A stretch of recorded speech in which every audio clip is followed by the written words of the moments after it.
Assalamualaikum warahmatullahi wabarakatuh. Sebelum belajar, sebelum kita lanjutkan, mari kita berdoa bersama-sama.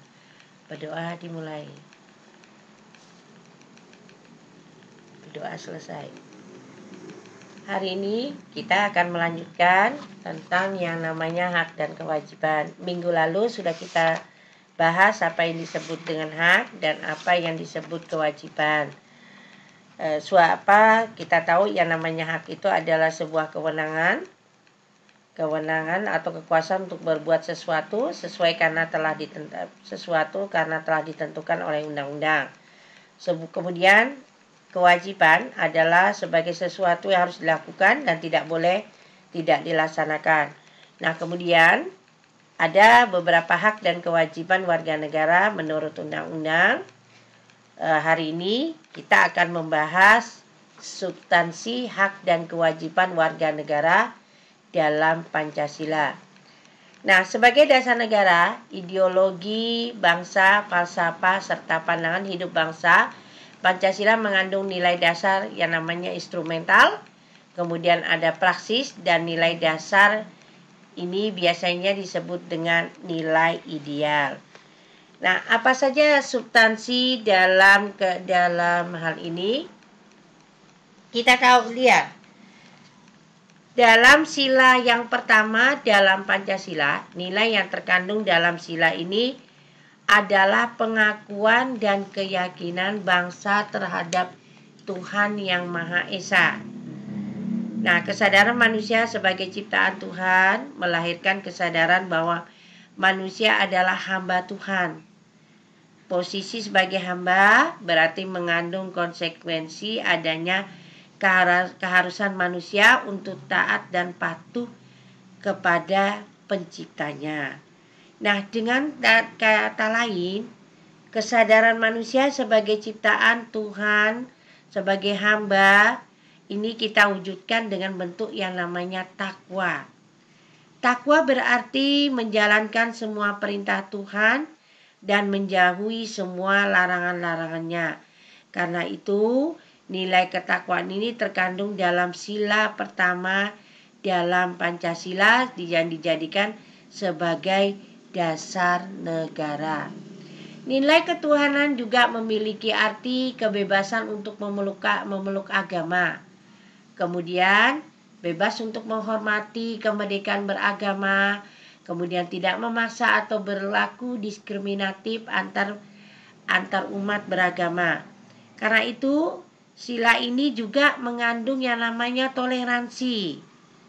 Sikap toleransi itu perlu dikembangkan sikap toleransi ini. Kenapa? Karena dengan kita mengembangkan sikap toleransi berarti sikap kita bisa memahami, menghargai, menghormati, dan mengerti arti antar dan inter umat beragama.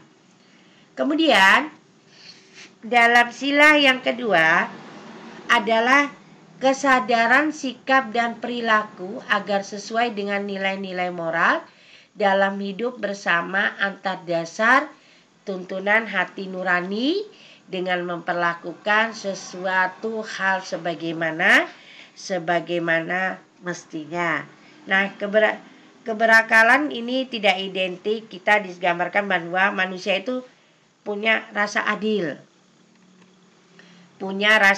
terhadap sesama.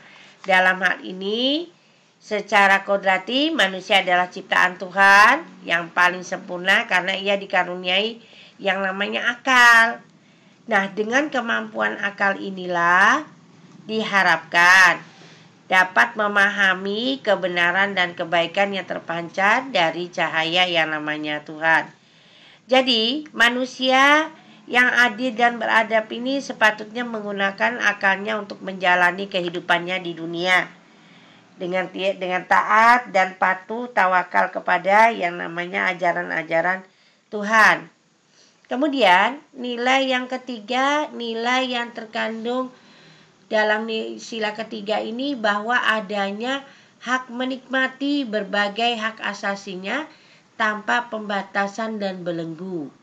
Kemudian adanya hak manusia bergaul satu sama lainnya dalam semangat persaudaraan, serta pada dasarnya tiap individu itu dilahirkan merdeka, serta mempunyai martabat dan hak yang sama dengan yang lainnya.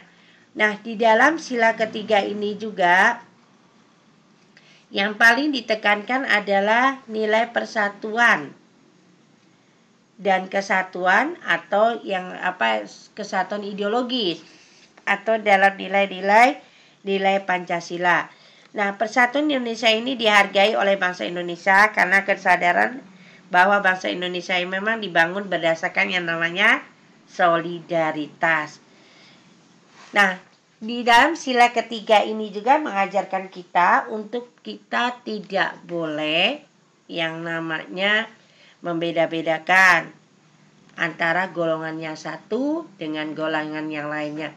Ini sila ketiga ini, persatuan Indonesia ini mungkin selalu identik dengan yang namanya Bhinneka Tunggal Ika.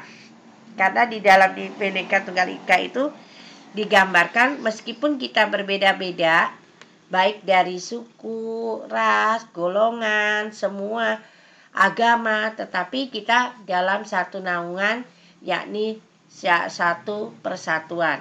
Nah, kemudian nilai yang terkandung dalam sila keempat. Nah, kita punya hak untuk mengeluarkan pendapat, kemudian berkumpul, berserikat, ikut serta dalam pemerintahan, kemudian juga bagaimana kita mengambil satu keputusan secara bersama-sama dengan cara musyawarah. Ini mencerminkan bagaimana sistem demokrasi yang ada di Indonesia. Nah, di sini digambarkan bahwa dalam sebutan musyawarah ini, musyawarah yang dipimpin oleh hikmat kebijaksanaan dalam sila keempat ini sepatutnya dimaknai juga sebagai musyawarah yang dilakukan dengan penuh kearifan dan kebijaksanaan. Yang di sini digambarkan bagaimana sekiranya kita memahami yang namanya ada rasa hikmat.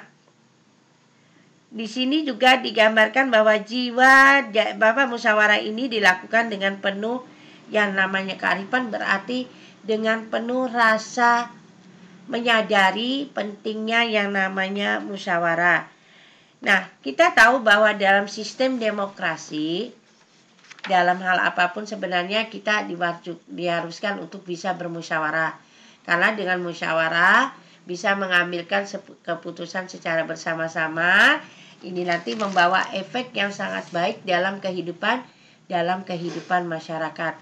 Nah, terakhir dalam sila kelima, kita berhak dilindungi dan mendapatkan jaminan sosial.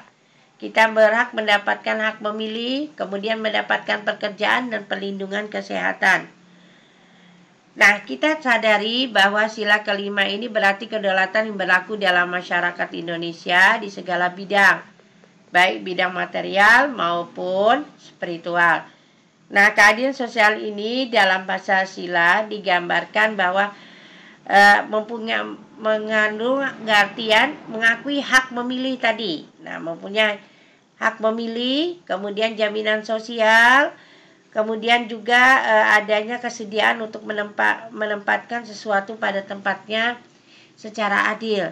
Nah, karena itu keadilan sosial ini akan terwujud jika ada penghargaan kepada kewajiban hak dan hak oleh manusia.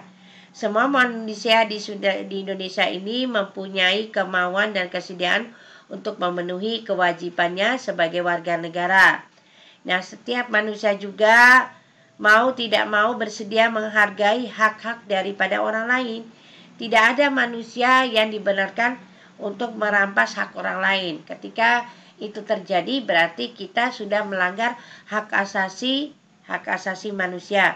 Nah, keadilan sosial juga ini tumbuh jika orang-orang mempunyai rasa solidaritas sosial. Kemudian ada kesukaan untuk menolong sesama manusia. Kemudian solidaritas ini juga menolong kepada sesama manusia dapat memperpendek yang namanya kesenjangan sosial dan mendukung tumbuhnya rasa keadilan masyarakat. Nah, itu tadi beberapa substansi atau hak dan kewajiban warga negara dalam Pancasila dari sila 1 sampai sila kelima. Tugas kamu carilah beberapa kasus atau peristiwa yang tergolong pada tindakan pelanggaran hak dan pengingkaran kewajiban warga negara dari berbagai sumber. Bisa dari dari beberapa buku, sumber buku pustaka, kemudian bisa kamu ambil dari internet. Nah, itu saja yang Ibu sampaikan untuk hari ini.